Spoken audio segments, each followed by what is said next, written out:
Now we're going to turn to Israel, Will, which has seen massive protests over the state of the economy. That's right, around 300,000 to 400,000 people are estimated to have gone out on the streets over the weekend in a country of 7.7 million. That is a huge proportion. Broadly at issue is, well, it all started off with the cost of housing, but there are a number of other economic issues and social issues at play here. To talk about this now, we're joined by Dan Ben David. He is Professor of Economics at Tel Aviv University and also Executive Director of the Taub Center for Social Policy Studies. Thank you very much for joining us this morning, Professor Ben David. Firstly, I was wondering if you could share with us what, in your view, are the roots of this social issue here? Well, I think what got people out in the streets were just the prices here have been going through the ceiling for over the past few years, and in housing, in vehicles, and in food stuff, and I think people said enough. You know, get your act together to the government and fix it. Mr. Ben David, some commentators say that part of the problem is the Israeli government spending too much money on defence and too little on social projects such as education and healthcare. Is that too simplistic, or is that a fair criticism? It's a fair criticism, and it's too simplistic. It's both. We do spend a lot of money on defense. We also live in a very rough neighborhood, and there's no doubt that a lot of the money that we do spend on defense is wasted.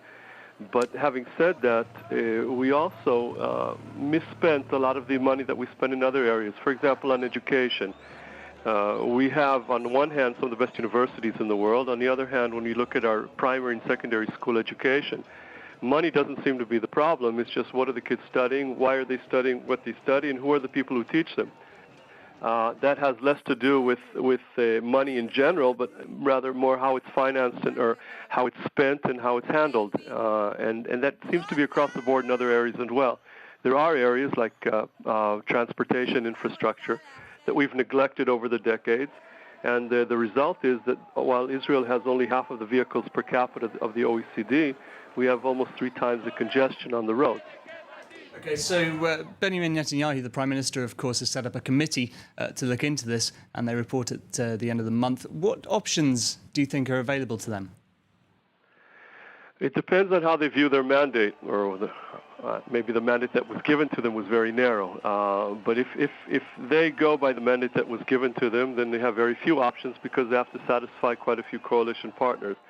But if they do what I think they should do, and that's provide true professional recommendations, then basically they're going to be putting on the table some things that are very unpalatable to a lot of the coalition partners, which means basically a huge reallocation of Israel's national priorities in the direction where they aid most people rather than just a few special interest groups that have a lot of sway so far in how the money is allocated. And in addition, we have a very large share of Israel's economy. It's not the largest in the Western world, but still very large. Almost a quarter of our GDP is a shadow economy.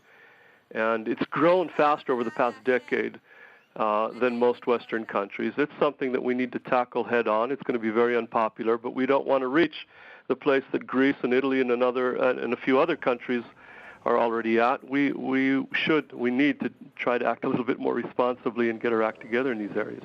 OK, Professor Dan Ben David, Professor of Economics at Tel Aviv University, thank you very much for joining us.